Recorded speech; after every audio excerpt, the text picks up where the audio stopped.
retrouve dans une heure pour un nouveau journal. On passe tout de suite au sport avec Florent Rodeau. Bonjour Florent. Bonsoir Raphaël. Et c'était aujourd'hui 17e étape sur le Tour de France. Et oui, deuxième étape dans les Pyrénées entre Saint-Gaudens et Saint-Lary.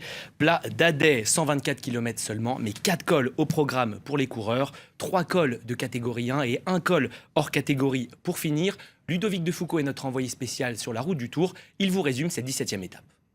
Une très belle étape, très animée, avec à la fin la victoire d'un Polonais, Rafał Majka. Rafał Majka qui aura bataillé toute la journée pour son maillot de meilleur grimpeur, son maillot blanc à pois rouge. Il aura passé une grande partie de la journée aux avant-postes de la course avec Joaquim Rodriguez. Et puis il s'est mis à accélérer, à attaquer au pied de cette dernière montée pour arriver ici où je me trouve à Saint-Lary-Plat-d'Adet dans les Hautes-Pyrénées. Il a retrouvé alors en tête de course un Italien, Giovanni Visconti, coureur de la Movistar. Ils ont roulé quelques kilomètres ensemble et puis à 2 kilomètres il a réattaqué. Là il l'a déposé pour aller s'imposer en solitaire. C'est sa deuxième victoire d'étape sur le Tour de France 2014 après celle glanée dans les Alpes. C'était à Risoul samedi dernier. C'est aussi la deuxième victoire d'affilée pour le team Saxo Tinkoff après la victoire de Michael Rogers hier à Bagnères de Luchon. Alors Rafał Majka en 1, en 2 Giovanni Visconti et en 3 l'inévitable, l'impressionnant Vincenzo Nibali, le maillot jaune de l'équipe Astana qui est arrivé donc en 3e position avec un Français dans sa roue, le Français de la G2R La Mondiale, un des Français de la G2R La Mondiale, Jean-Christophe Perrault, collé à la roue de l'Italien, un des seuls qui a réussi à le suivre quand Nibali a accéléré dans cette dernière montée.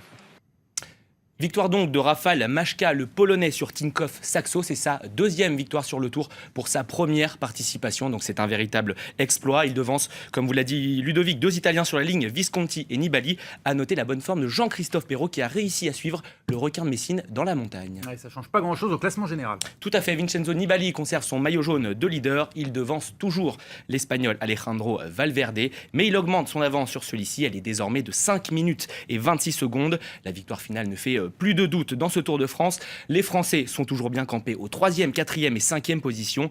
Thibaut Pinot, Jean-Christophe Perrault et Romain Bardet sont donc toujours en lice pour le premier podium français depuis 1997, on l'espère. Autre discipline, l'escrime, les championnats du monde qui se sont achevés ce mercredi à Kazan par une victoire française. Tout à fait, Gauthier Grumier, Ulrich Robéry et Jean-Michel Lusnet ont remporté le titre mondial à l'épée par équipe.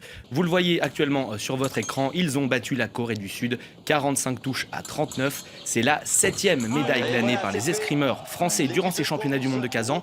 3 en or, 1 en argent et 3 en bronze, un bilan évidemment positif. Ulrich Robéry, également titré individuellement, a parlé d'un rêve.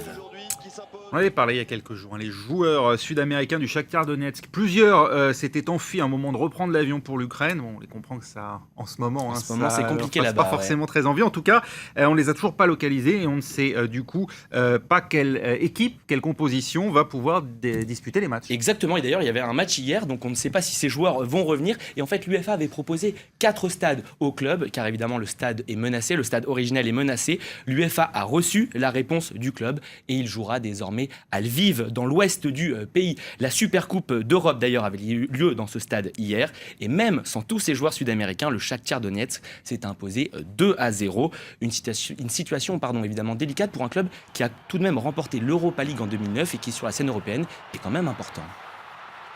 Manchester United lui prépare actuellement sa saison aux États-Unis. Le club anglais qui est du côté de Beverly Hills pour y affronter le LA Galaxy. LA Galaxy, donc l'ancien club de David Beckham, c'est une nouvelle ère qui commence pour les Mancuniens, enfin les supporters l'espèrent. À sa tête, un nouveau coach, Louis van Gaal. L'objectif, redorer le blason du club déjà 20 fois d'Angleterre et qui a terminé à une piteuse 7e place en Première Ligue l'année dernière. Voilà un coach Louis van Gaal qui sort renforcé d'une Coupe du Monde avec les Pays-Bas où il a terminé 3e avec un jeu offensif porté vers l'avant. Voilà un très beau jeu.